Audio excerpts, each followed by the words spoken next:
넷째 주일 예배 나오신 여러분 환영합니다. 서로 한번 인사 나누시겠습니다. 반갑습니다. 한 번 더요. 사랑합니다. 이제 다 함께 일어나셔서 묵도하심으로 주일 예배를 하나님께 드리겠습니다.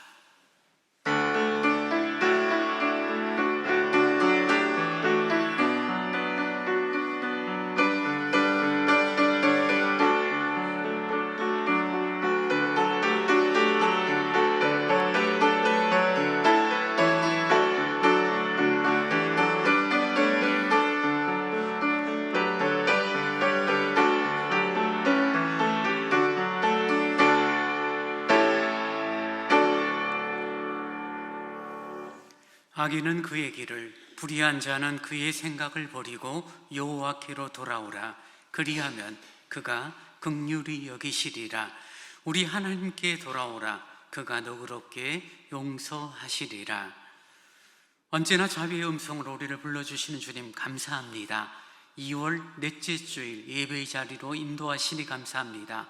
마음을 다하여 주를 높이는 귀하고 복된 시간으로 인도하여 주옵소서. 예수님 이름으로 기원하옵나이다. 아멘. 다 함께 찬송 32장을 찬양하시겠습니다.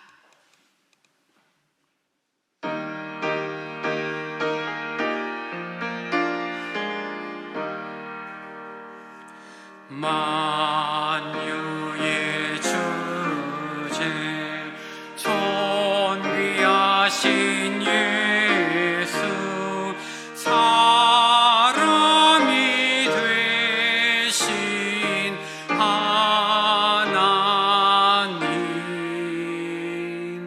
나 사모하여 영원히 섬길 내 영광 되신 주로다. 화려한 동산 무성한 저수목 다 아름답고 묘하나 순전한 예수 더 아름다워 봄 같은 기쁨 내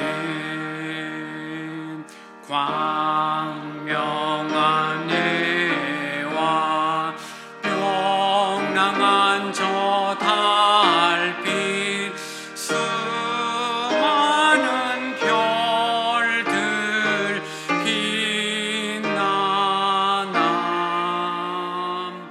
주 예수 빛은 더 찬란하여 참 비교할 수 없도다.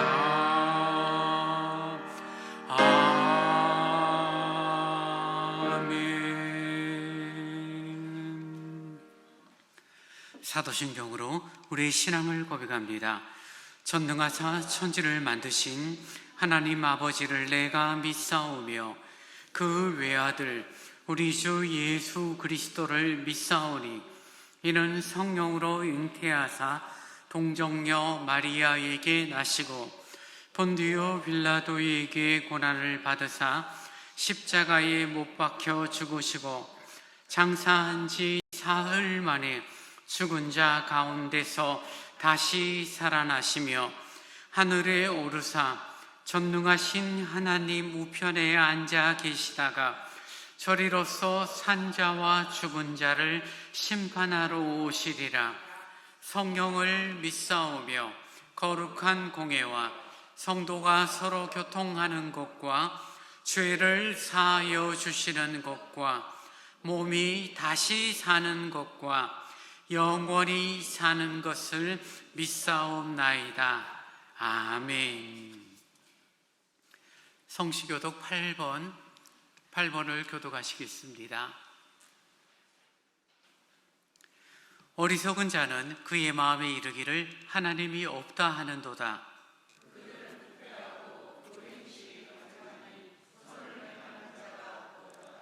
여호와께서 하늘에서 인생을 굽어 살피사 지각에 있어 하나님을 찾는 자가 있는가 보려 하신즉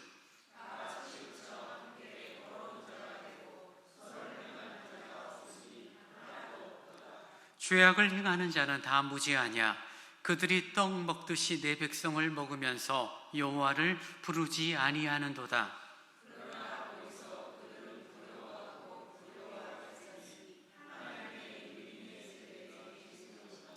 너희가 가난한 자의 계획을 부끄럽게 하나 오직 여호와는 그의 피난처가 되시도다. 여호와께서 그의 백성을 포로된 곳에서 돌이키실 때에 야곱이 즐거워하고 이스라엘이 기뻐하리로다. 아멘.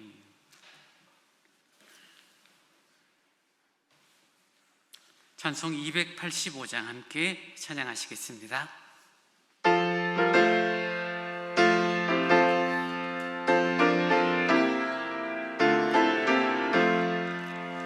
주의 말씀 받은 그날 참 기쁘고 복되도다. 이 기쁜 마음 못 이겨서 온 세상에 전하노라. 기쁜 날 주 나의 죄 다 씻은 날 늘 깨어서 기도하고 늘 기쁘게 살아가리. 기쁜 날 주 나의 죄 다 씻은 날 이 좋은 날 내 천한 몸 새 사람이 되었으니 이 몸과 마음 다 바쳐서 영광의 주를 섬기리. 기쁜 날 주 나의 죄 다 씻은 날 늘 깨어서 기도하고 늘 기쁘게 살아가리. 기쁜 날 주 나의 죄 다 씻은 날 새 사람 된 그날부터 평안한 마음 늘 있어서 이 복된 말 전하는 일 나의 본분 삼았도다. 기쁜 날 주 나의 죄 다 씻은 날 늘 깨어서 기도하고 늘 기쁘게 살아가리. 기쁜 날 주 나의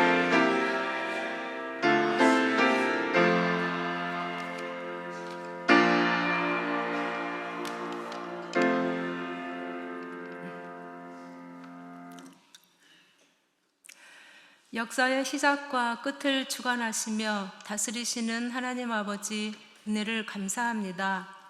하나님께 대하여 산 자로 오늘도 저희들을 예배의 자리로 불러주셔서 감사합니다. 하나님은 영이시니 영과 진리로 찬양과 경배를 드립니다. 우리 예배를 기뻐 받아 주시옵소서. 힘의 논리가 질서인 세상 속에서 우리를 은혜의 통치 아래 인도하심과 간섭하심으로 한 주간의 삶을 주 안에서 평화를 찾고 주 안에서 복된 것을 누리며 살게 하심을 감사드립니다. 계절의 흐름 속에서 흡족한 단비로 온 지면을 적시고 생명이 움터서 자라게 하시고 생명 있는 모든 것에 풍성한 것으로 먹이시고 입히시는 분은 하나님이십니다. 그 역사의 중심에 교회를 향한 하나님의 깊은 간섭하심으로 오늘날까지 이르게 하신 하나님 아버지, 저희들을 주와 한 몸을 이루는 자들로 이곳에 부르셨습니다. 또 우리와 함께하는 지체들로 인하여 서로 유익되게 함으로 주께 영광 돌리는 복된 일들이 우리 가운데서 이루게 하셔서 주님께서 기뻐하시는 자리, 주님께서 원하시는 것들을 우리가 온 마음을 다하여 사랑하는 지체들과 함께 이루어 가기를 소망합니다. 때로는 부족하고 모자란 것이 있을 텐데 그때마다 주님이 채워주시는 능력과 은혜로 잘 감당해 나갈 수 있도록 도와주시고, 함께하는 지체들이 필요한 것이 있을 때에 같이 채워나감으로 인하여 한몸 되게 하시는, 그리고 그 한몸됨을 통하여 우리를 복되게 하시며 유익되게 하시는 주님의 기쁘신 은혜의 뜻들을 우리가 알아가는 그런 즐거움과 기쁨들이 우리 가운데 있게 하여 주시옵소서.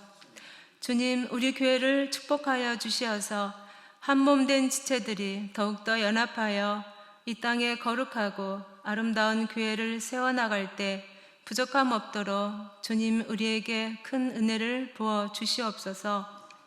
우리에게 생명을 주시고 그 생명이 자라나게 하시는 이는 오직 하나님 한 분뿐이십니다. 이 시간 말씀을 전하시고 가르치시는 목사님께 영육을 강건하게 하시어 주께서 불러내신 백성들이 영적으로 잘 자라서 꽃을 피우고 열매 맺는 과정들을 바라보는 기쁨들이 있게 하옵소서.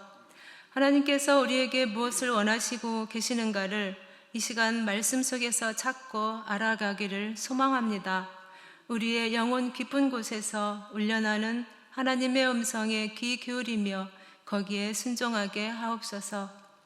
영혼이라는 시간 속에서 또 한 주간을 살아갑니다. 우리 안에 하나님의 간섭하심 속에서 다날이 자라나는 우리 모두가 되기를 소원하오며 거룩하신 예수님의 이름으로 기도합니다. 아멘.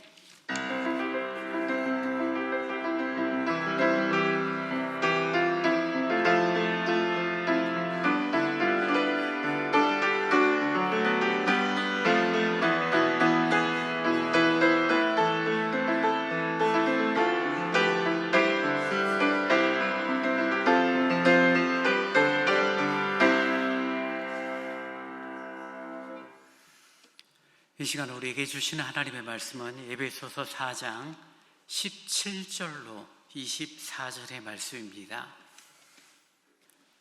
에베소서 4장 17절로 24절의 말씀 제가 봉독하겠습니다. 그러므로 내가 이것을 말하며 주 안에서 증언하노니 이제부터 너희는 이방인이 그 마음에 허망한 것으로 행함같이 행하지 말라. 그들의 총명이 어두워지고 그들 가운데 있는 무지함과 그들의 마음이 굳어짐으로 말미암아 하나님의 생명에서 떠나 있도다. 그들이 감각 없는 자가 되어 자신을 방탕에 방임하여 모든 더러운 것을 욕심으로 행하되 오직 너희는 그리스도를 그같이 배우지 아니하였느니라. 진리가 예수 안에 있는 것 같이 너희가 참으로 그에게서 듣고 또한 그 안에서 가르침을 받았을진데 너희는 유혹의 욕심을 따라 썩어져가는 구습을 따르는 옛사람을 벗어버리고 오직 너희의 심령이 새롭게 되어 하나님을 따라 의와 진리의 거룩함을 지으심을 받은 새 사람을 입으라. 아멘. 교회에서 시원합니다. 저희 교회 처음 오신 분들도 방문하신 분들 진심으로 사랑하고 환영합니다. 다음 주부터 3월이 되죠. 마음을 새롭게 하여 감사로 살아가는 시간이 되기를 원합니다. 예배전 기도회가 진행 중에 있습니다. 매주 10시 반 본당 피아노 앞에서 기도회가 있어오니 함께 참여하실 분들 시간 맞춰 모여주시기 바랍니다.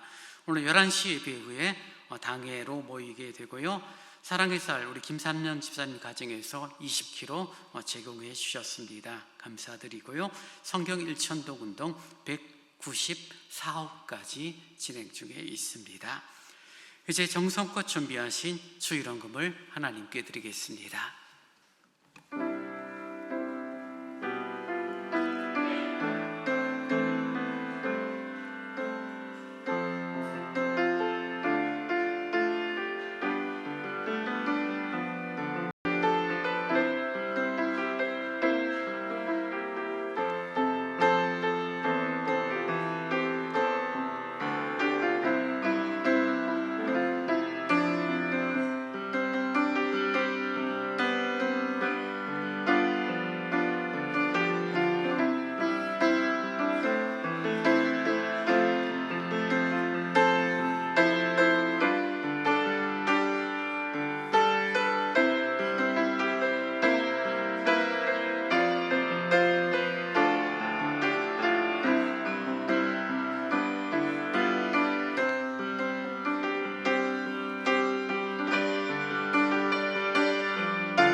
주님 고맙습니다.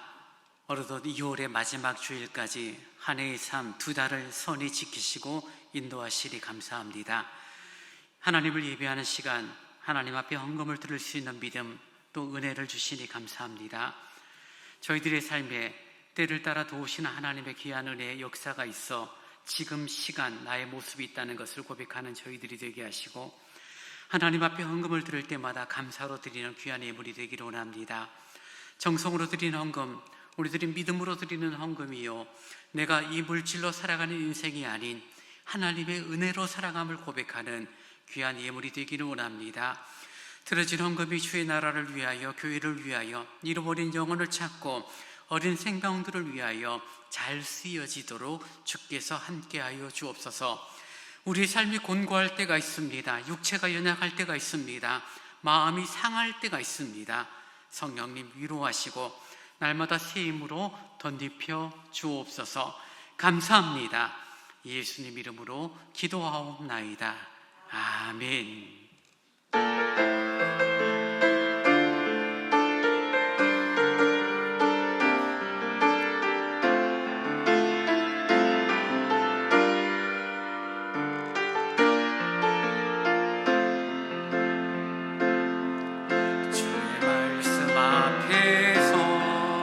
당신은 참된 예배자, 그토록 찾으시던 하나님의 기쁨,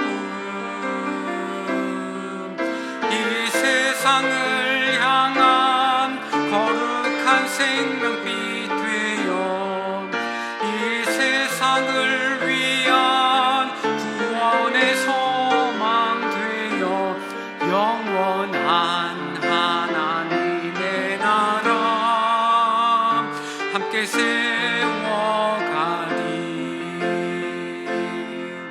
주의 부르심 따라 당신의 삶을 드릴 때 세상은 당신 안에서 주의 영광 보리라. 이 세상을 이길 주님의 군사 되어 세상을 섬길 주님의 손과 발 되어 영원한 하나님의 나라 함께 세워가리.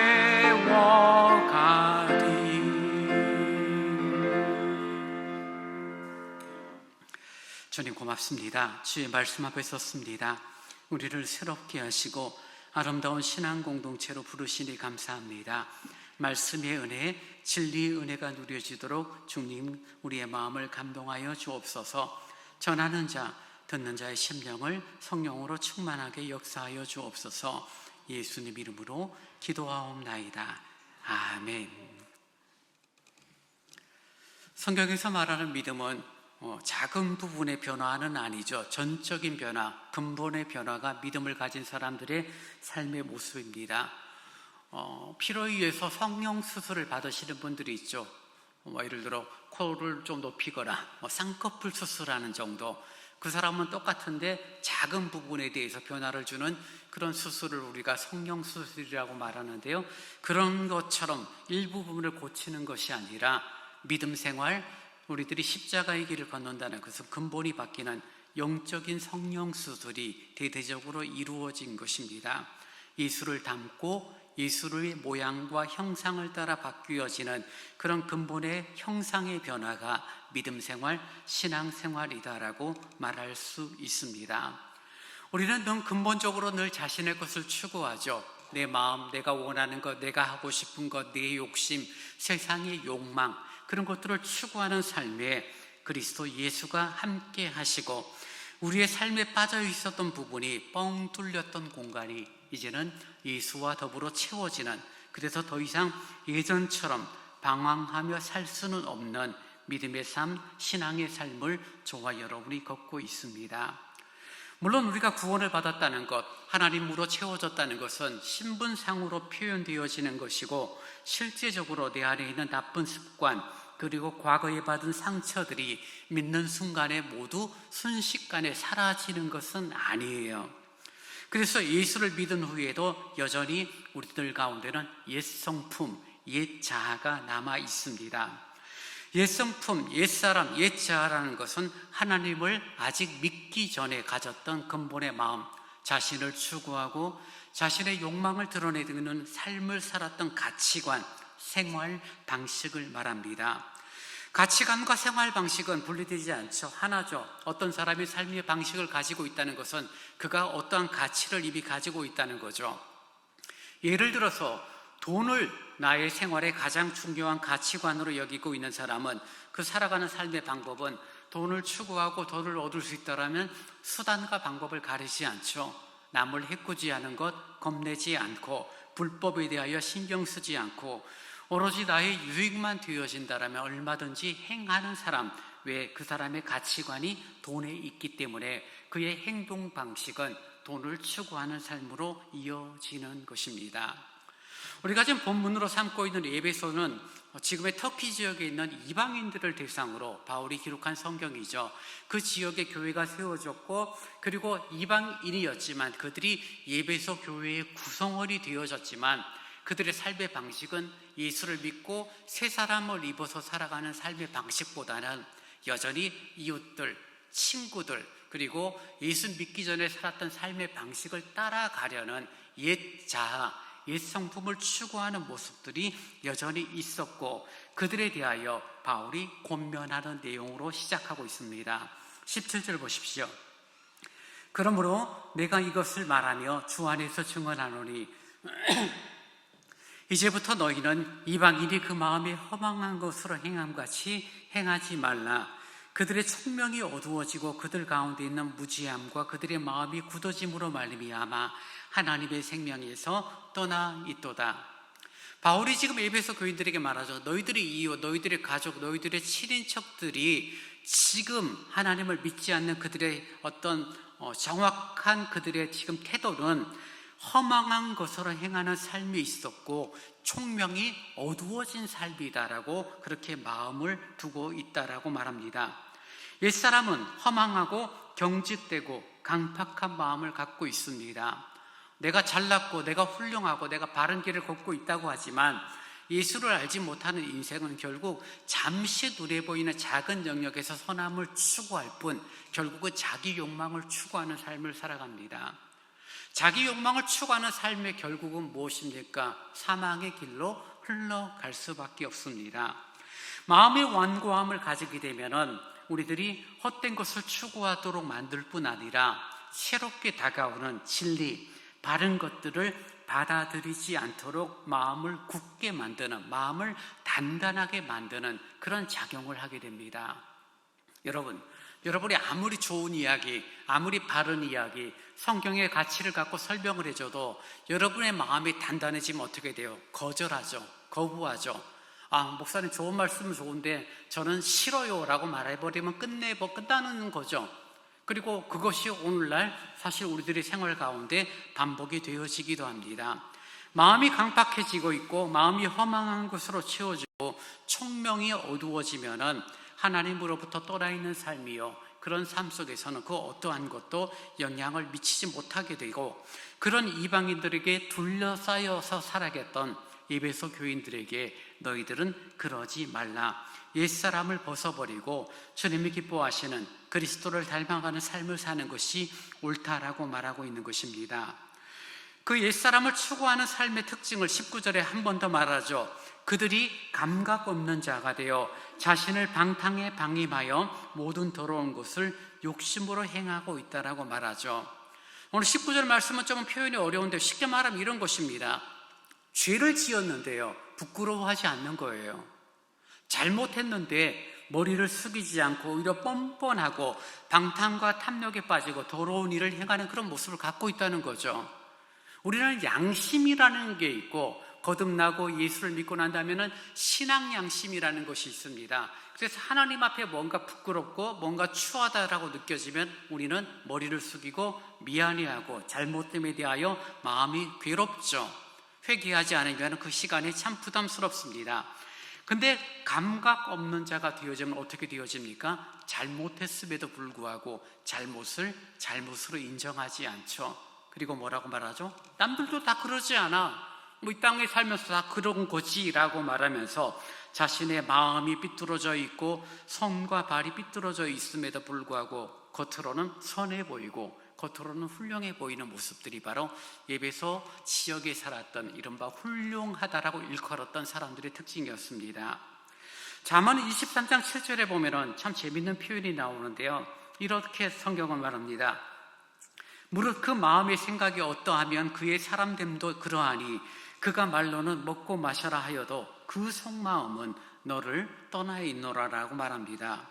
어떤 내용이냐면요, 제가 누구 집에 방문을 했어요. 주인이 환영합니다. 그리고 맛있는 음식을 내어놓고 이거 마시고 드십시오 라고 말을 하고 있는데 속마음은 다르다는 거예요. 속마음은 왜 왔지? 빨리 좀 갔으면 좋겠어, 빨리 사라졌으면 좋겠어. 그 속마음이 다르다는 거죠. 그러니까 위선과 외식의 마음을 갖고 있는 그 사람의 근본 속마음을 잠언은 그렇게 표현을 하고 있는 거죠. 우리가 옛사람을 추구하는 삶을 살게 되면 결국 이 방향으로 흘러가게 되죠. 내가 예수를 믿고 신앙생활을 잘 해야 되겠다는 영적인 각성이 있음에도 불구하고 옛성품, 옛사람은 여전히 내가 원하는 방식으로 나를 이끌어 가려고 하고 있기 때문입니다. 그러니 영적으로 무감각해져 버리고 옛사람에 끌려가니까 가끔은 선을 행하고 가끔은 바르게 착하게 살 수는 있지만 결국 방탕한 삶이 이어지고 욕심을 따라 살아가게 되고 그 욕심의 끝은 결국 죄의 삭슨 사망이라는 안타까움에 흘러가는 그런 모습들을 본다는 것입니다. 그래서 우리가 예수 안에 있다는 것, 진리를 알고 그리스도 안에 있다는 것은 그런 우리들의 삶의 방식, 생활의 가치관을 그리스도에게로 두고 그리스도를 알고 그리스도를 배웠으니 그리스도인으로 살아가는 삶의 수고와 있음이 우리들의 생활 가운데 반복이 되어져야 하는 것입니다. 예수를 믿었다라고 하면서 여전히 옛날처럼 살아간다는 것은 그것은 그 자체가 말이 되지는 않습니다. 작은 변화들이 있죠. 예수 믿었다라고 해서 개과천선이 되어지고 예수 믿었다라고 해서 사람이 확 달라지느냐, 그렇지는 않지만 적어도 우리들의 마음에 어떤 마음이 들어요? 적어도 옛날처럼은 살지 말아야지라는 그런 회개의 마음이 우리 가운데 있다는 거죠. 여러분, 우리 한국 종교 가운데 기독교 이단들이 굉장히 많잖아요. 그 중에 구원파라는 이단에 대해서 여러분 들어보셨을 거고 요즘은 조금 덜하지만 한때 잠실 운동장에서 큰 올림픽 기념관 이런 데서 몇천 명, 몇만 명 모여놓고 집회를 했던 구원파들이 있고 그 구원파의 교리의 가장 큰 특징은 너희들이 예수를 믿고 구원을 받았다라면 너는 죄인이 아니야 라는 거예요. 성경적이고 맞는 것처럼 보이지만 그 속에 담겨져 있는 것은 뭐냐면요, 예수 믿고 구원을 받았으니 더 이상 죄가 너와는 상관이 없으니 마음껏 살아라, 이런 내용이에요. 그래서 그들은 자신이 잘못된 길을 걸어가고 잘못된 행동을 하면서 이거는 죄가 아니야 라고 말해요. 분명 그건 죄고 거짓말 아닙니까? 그러면 내가 짓고 내가 행하는 죄를 예수께서 다 용서하셨기 때문에 나는 그것을 죄로 여기지 않습니다 라고 말하는 거죠. 물론 구원파가 터무니없는 나쁜 짓을 하고 죄를 짓느냐, 그렇지는 않죠. 그래도 선을 추구하고 바른 생활을 하려고 애를 쓰지만 죄에 대한 인식, 내가 예수 믿었고 몇 월 며칠 몇 시 몇 분 몇 초에 예수를 믿었으니 더 이상 나는 죄인이 아니다라고 스스로 죄에 대해서 자유를 가지는 것은 성경에서 말하는 것은 아니에요. 왜냐하면 우리들이 구원을 받았다고 하는 것 자체가 예수님처럼 사는 것을 보장하고 있지는 않기 때문입니다. 우리가 예수 믿었다고 해서 우리가 예수는 아니잖아요. 예수의 형상을 닮아가고 신분상 새 사람이 되었지만 매일의 삶 속에서 여전히 옛사람의 성품이 불쑥불쑥 올라오고 여러분의 감정과 여러분의 자존심을 누군가 긁어버리면 우리들의 마음속에서 순간 화가 훅 올라오고 분노가 솟구치는 그런 모습들이 여전히 우리 가운데 있기 때문입니다. 예수를 믿었으면 달라져야 되는데 왜 달라지지 않을까? 여러분, 죄와 노예 근성이라는 것이 우리를 매우 익숙하게 만들고 우리를 어렵게 만들기 때문입니다. 이해를 돕기 위해서 여러분 영화 이야기 잠깐만 하겠습니다.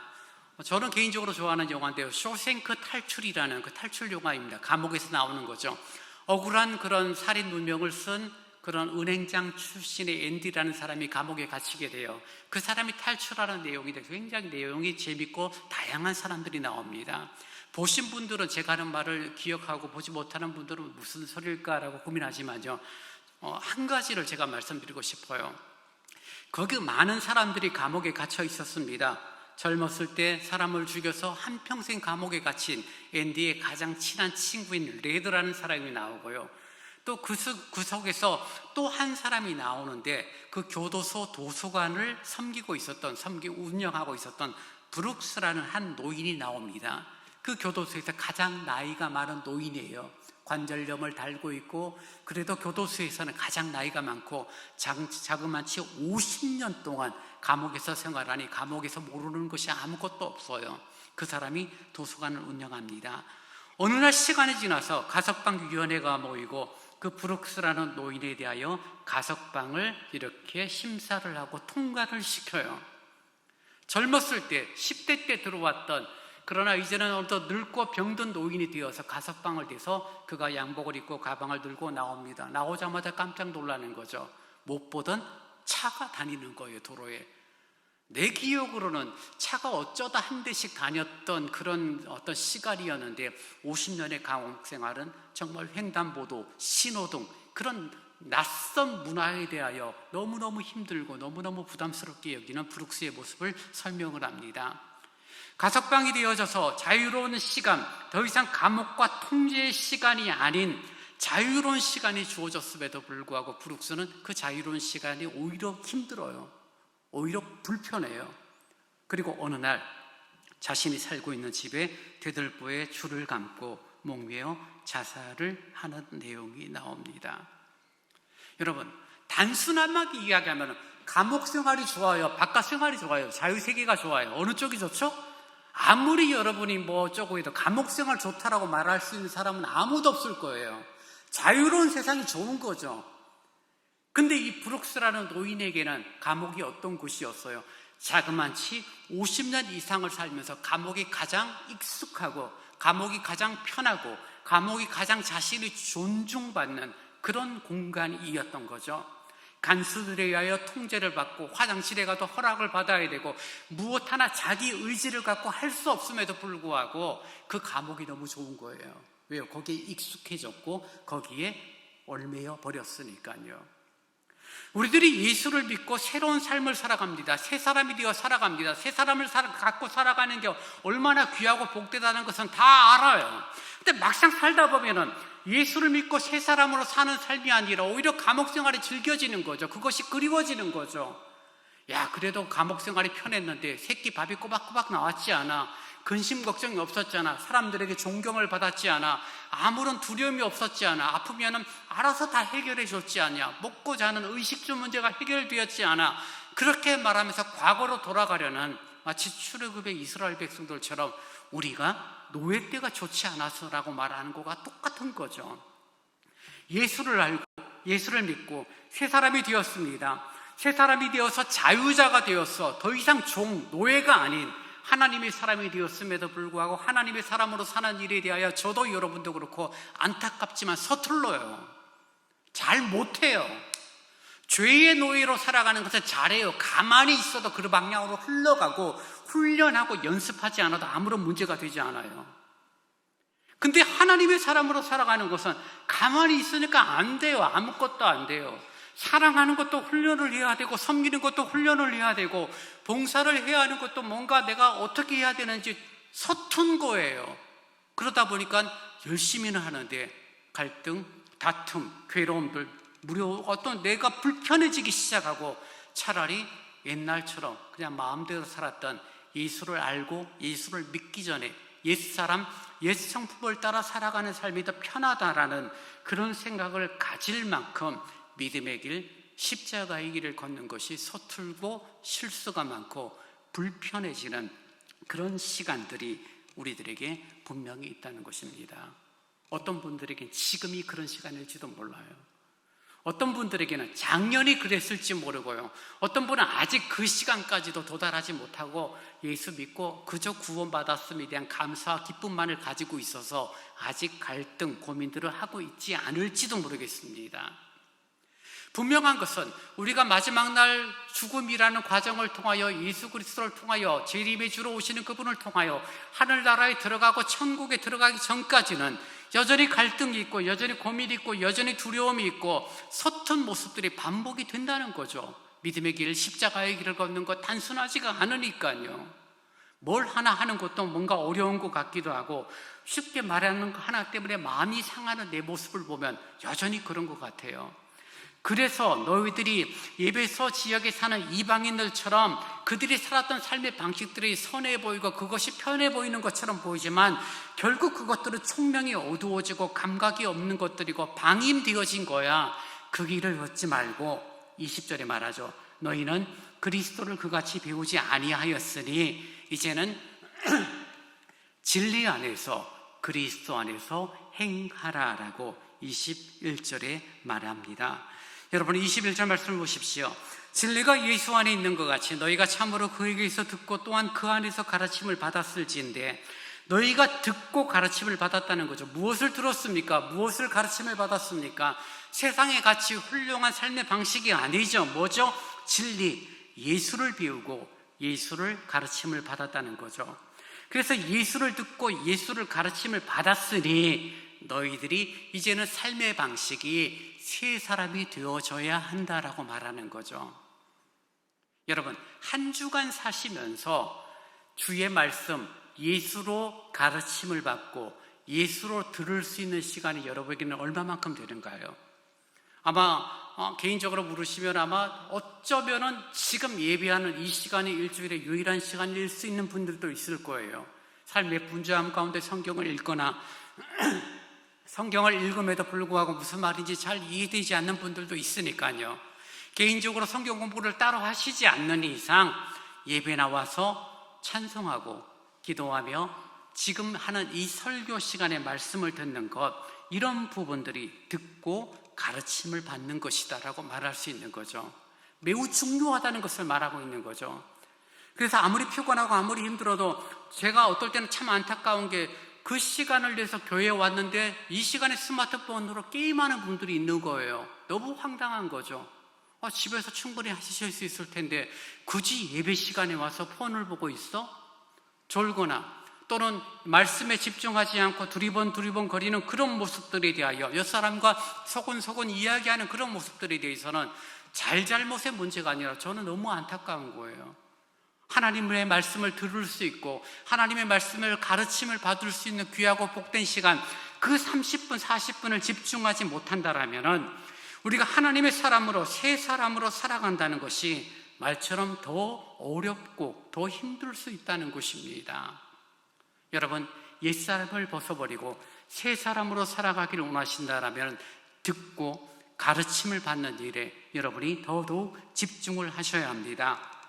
우리가 이 땅을 살면서 하나님의 사람으로 살아가다가 어느 날 천국 가는 것으로 끝이 아니기 때문이에요. 왜냐하면 주님께서 이 땅을 살면서 너희들이 천국 가는 게 목적이야 라고 말하고 있는 것이 아니라 이 땅에서 하나님의 사람으로 살도록 우리를 부르시고 우리를 권면하고 있다는 거죠. 우리의 삶의 목적이 그리스도를 닮아가고 그리스도를 닮아가는 그 삶의 여정 속에서 마지막 죽음이라는 과정을 통과해야 하는데, 그리스도를 닮아가는 그런 과정이라는 것이 새 사람을 입는다는 것이 도대체 무엇이냐라는 거죠. 여러분, 믿음의 삶, 새 사람이 된 삶이 무엇입니까? 말하면 우리는 이렇게 말할 거예요. 거짓말하지 않고 착하게 살고 다른 사람 괴롭히지 않고 좋은 일 하는 거 아니겠습니까? 예, 맞죠. 근데 복음서에서는 예수님이 새 사람을 입는다는 표현을 이렇게 설명을 하고 있어요. 너희들이 만약에 오른뺨을 맞으면 왼뺨을 갖다 대고, 누가 겉옷을 달라고 하면 속옷도 주고, 누가 오리를 같이 가자고 하면 심리를 가주는 그런 행동이다 라고 말해요. 여러분, 우리는 내가 가진 넉넉함의 여유가 있을 때 나누는 것에 대해서 우리는 잘해요. 내가 잉여되는 부분이 있으면 내가 남는 것에 대하여 나누는 것들에 대해서는 잘해요. 필요 없는 물건 누구에게 주는 거 잘해요. 근데 정말 필요한 거예요. 근데 그 필요한 것을 누군가 내가 그것이 정말 중요한 건데 가졌으면 좋겠습니다, 좀 주실 수 있을까요? 말할 때 우리들의 마음은 어떤 마음이에요? 남는 거 준다라 이거 가져가세요 하면 좋은 집사님, 좋은 장로님으로 칭찬을 받을 텐데 나도 중요하고 나도 필요한 거거든요. 그걸 달라고 하니까 어떻게 해요? 선뜻 손이 펼쳐지지가 않는 거죠. 어떡하죠? 이거 저도 참 곤란한데요. 그런 식으로 우리들의 삶을 사는 거죠. 욕하거나 잘못됐다라고 말하는 것이 아니라 예수님이 하신 말씀처럼 왜 원리를 따진다라면 오른뺨을 맞았는데 왼뺨을 갖다 대고 오리를 가면 심리를 가지고 겉옷을 달라고 했는데 속옷까지 벗어주는 그런 정신 나간 삶이 예수를 닮고 예수 믿는 삶이다라고 주님이 말씀하고 있다라면 우리들이 새 사람을 입어야지, 우리들이 거룩한 삶을 살아야지, 잘 살아야지라고 말하는 것은 그런 뜬구름 잡는 그런 생활이라고 말할 수밖에 없는 것입니다. 세상 사람들은 예수 믿는 사람들을 평가할 때 이렇게 평가하죠. 참 깍쟁이야 라고 말하죠. 왜 깍쟁이야 라고 말하면 똑똑하니까죠. 그렇죠. 예수 믿는 사람이 똑똑한 게 맞죠. 근데 그런 의미가 아니라 깍쟁이라고 욕하는 이유는 뭐예요? 자기 것 조금도 손해보지 않으려고 해요. 내가 손해보거나 내가 불편해지거나 남을 위해서 내 것 작은 부분까지도 포기하고 싶지 않은 마음들이 있는 거죠. 그리고 그것을 명분 있는 설득을 통하여 상대방을 이해시키니 상대방이 뭐라고 말은 못하지만 참 예수쟁이들 마른 자라고 깍쟁이야 라고 말하는 거죠. 나를 위해서는, 내 자녀들을 위해서는 시간, 돈 쓰는 거 아까워하지 않으면서 남을 위해서 잉여된 부분에 대해서 조금 쓸 수 있을지는 모르지만 나도 부족한데, 나도 결핍이 있는데 라고 생각되는 영역에서 나누고 베푸는 것에 대해서는 너무 인색한 그리스도인의 삶이 있다라는 것입니다. 여러분, 예수를 믿는다는 것, 새 사람을 믿는다는 것이 어떤 것일까요? 남는 거 조금씩 나눠주고 좋은 일 하며 사는 것? 아니에요. 그거 세상에서도 훌륭한 사람들이 많이 하는 것들이에요. 예수 믿는 사람은 오리를 가자고 하는데 심리를 같이 가져오는 거 얼마나 귀찮겠어요. 겉옷을 좀 달라고 했는데 속옷까지 벗어주는 그런 정말 정신 나간 행동도 가끔씩은 있는 거예요. 그런 삶, 그런 모습들, 남을 위하여 내 것을 포기하고 나도 결핍되어져 모자람에도 불구하고 그 모자람을 더 모자라게 만드는 결과를 뻔히 보면서도 베풀고 나눌 수 있는 그런 삶, 그리스도인의 삶이다라고 주님께서 말씀하고 있는 것입니다. 새 사람을 입은 공동체라고 오늘 제목이 나오죠. 주님이 기뻐하시는 것은 새 사람을 입은 공동체예요. 그동안 주님이 기뻐하시는 교회에 대한 주제를 여러 개로 다뤘죠. 진리 안에서 하나가 되어지고 사랑으로 봉사하는 그런 공동체인데 오늘 본문은 이제는 새 사람을 입은 공동체라는 것입니다. 에베소 지역에 있던 많은 사람들이 살아갔던 철학과 가치관의 삶을 방향을 따라가는 것이 아니라 진리를 따라가고 있고 예수에게 가르침을 받았으니 삶의 방식이 뭔가 다른 거예요. 저 사람들 저렇게 살다가 망하지 않을까? 저렇게 살면 손해보는 거잖아 라는 평가를 받는 것에 대하여 두려워하지 말라라고 오늘 바울이 권면하고 있는 것입니다. 여러분, 우리 안에 그리스도가 함께 계시고 그리스도 안에가 함께 계신다라고 해서 우리가 그리스도처럼 사는 것은 아니에요. 여러분, 운동을 좋아하시는 분은 체육관에서 운동을 할 때, 체육관에 가서 운동할 때 바디빌딩이라고 말하죠. 내 몸, 내 근육을 키우는 거예요. 업하는 거죠. 근육을 굵고 다리, 하체, 등 근육들을 많이 키우지 바디빌딩이라고 말하지 바디 크리에이팅이라고 말하진 않아요. 이미 내 안에 근육이 있는데 그 근육들을 키워나가고 근육들을 더 발전시키는 그런 운동을 체육관에 가서 하지, 없는 근육, 없었던 근육이 새롭게 생겨지는 거 아니에요. 열심히 운동했다고 해서 팔 한 개가 더 생겨요? 아니죠. 있는 팔이 더 튼튼해지고 근육이 더 붙을 뿐이고 살이 붙을 뿐이죠. 그러니 구원은 내가 만들어준 것이 아니라 구원은 하나님의 선물로 주어졌음에도 불구하고 우리가 믿음으로 감사하며 받고 그것들을 성장하고 성숙시켜 새 사람의 삶을 살아가는 것은 우리들의 몫인 거예요. 내 속에서 내 욕심이 있어요. 주님께서 주신 새로운 마음이 있어요. 그 두 가지 속에서 우리는 고민하고 갈등하고 판단을 하고 결정을 해야 하는데 무엇을 결정하고 무엇을 판단할지 여러분의 몫이라는 것입니다. 옛사람을 추구한다고 해서 나쁘다라고 욕 들을 수는 없고요. 새 사람을 추구한다라고 해서 저 사람 대단하고 성장하고 성숙된 사람이네 칭찬을 받지 않을 수도 있습니다. 그럼에도 불구하고 주님이 기뻐하시고 주님이 원하시는 새 사람의 삶, 구원의 삶을 우리는 믿음으로 좀 바라볼 수 있었으면 좋겠습니다. 22절, 23절, 24절입니다. 너희는 유혹의 욕심을 따라 썩어져가는 구습을 따르는 옛사람을 벗어버리고 오직 너희의 심령이 새롭게 되어 하나님을 따라 의와 진리의 거룩함을 지으심을 하는 새 사람을 입으라. 그리스도를 닮아가고 성장하고 성숙하기 위해서 세 가지를 말하죠. 첫 번째는 옛사람을 벗어버리라는 것입니다. 내 욕심, 가치관, 생활 방식을 바꾸라는 거예요.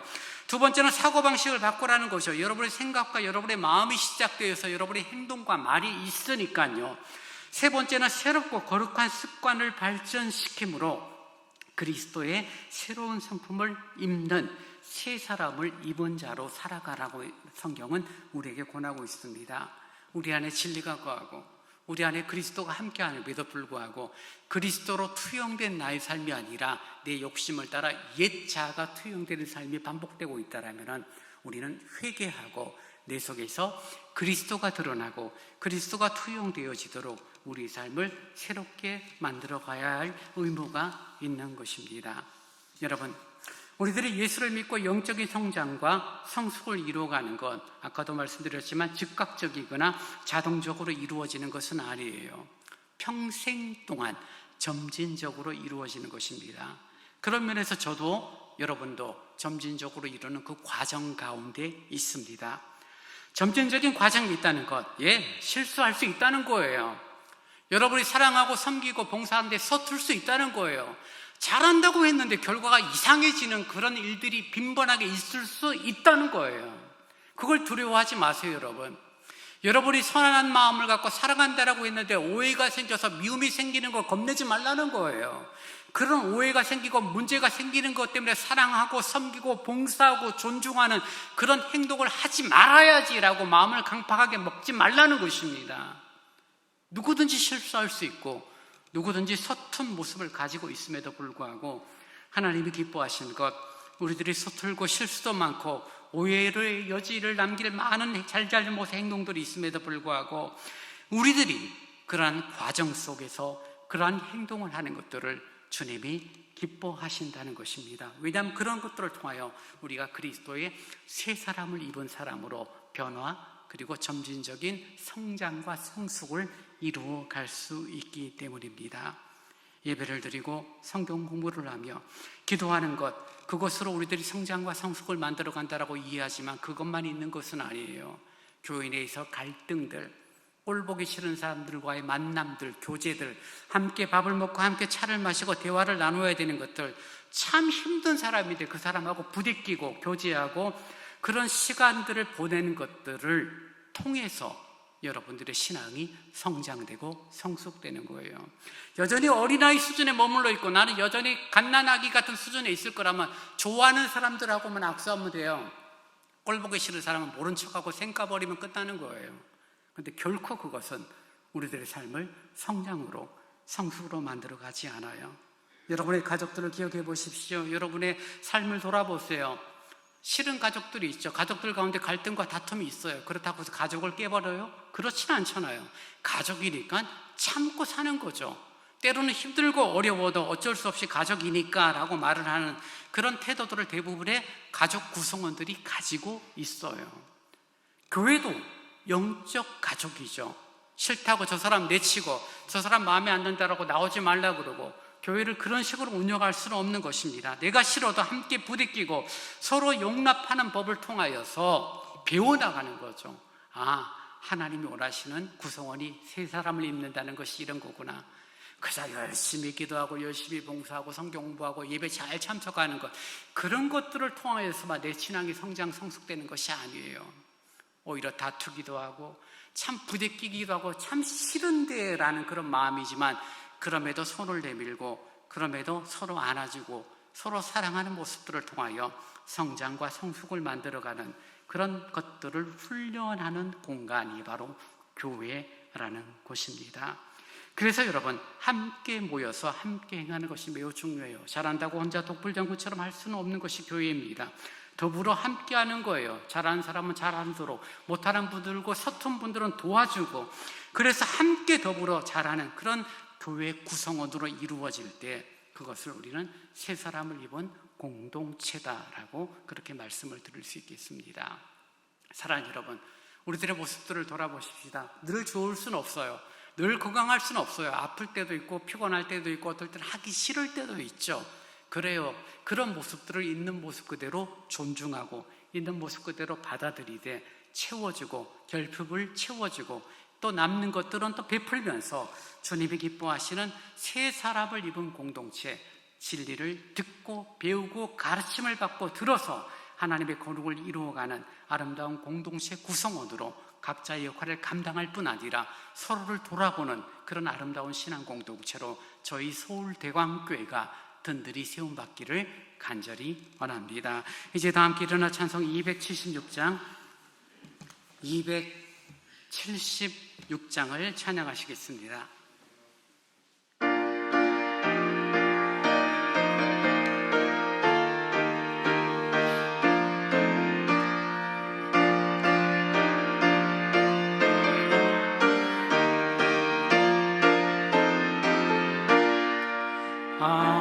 아버지여 이 죄인을 용납하여 주시고 예수님의 이름으로 구원하여 주소서.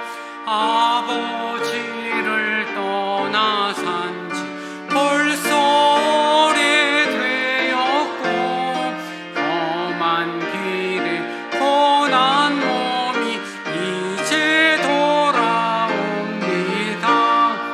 전에 하던 헛된 일을 애통하게 여기고 겸손하게 엎드려서 용서하심 빕니다.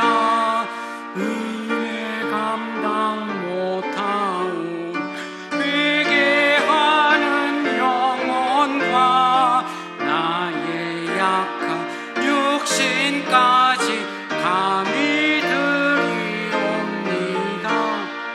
나의 죄를 사하시려 주님 죽으셨으니 그 공로를 의지하여 주만 의지합니다.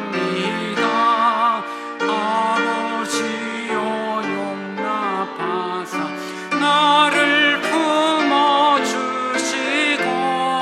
주의 사랑 품 안에서 길이 살게 하소서.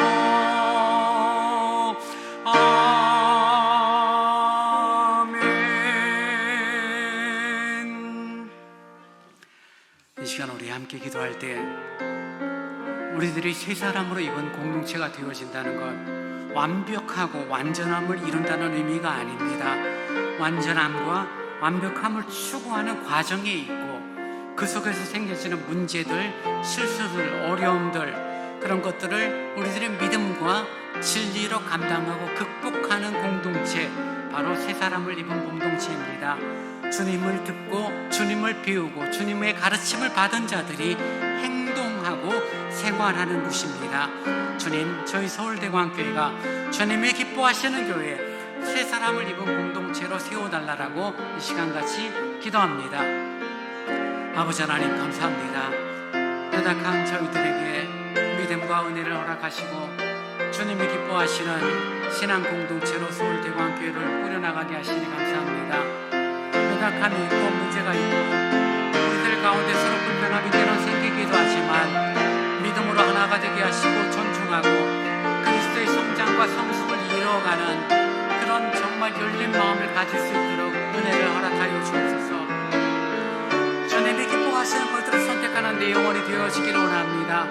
옛 성품과 내 옛자가 추구하는 고집과 자존심을 내어버리고 온전히 주님이 기뻐하시는 것들을 선택하는 믿음의 선택, 믿음의 결정들이 반복되어져 아름다운 성장과 성숙을 이루어가는 새 사람을 입은 공동체로 아버지 하나님, 주님의 교회 서울대광교회가 되어지도록 주 성령님 함께하여 주옵소서.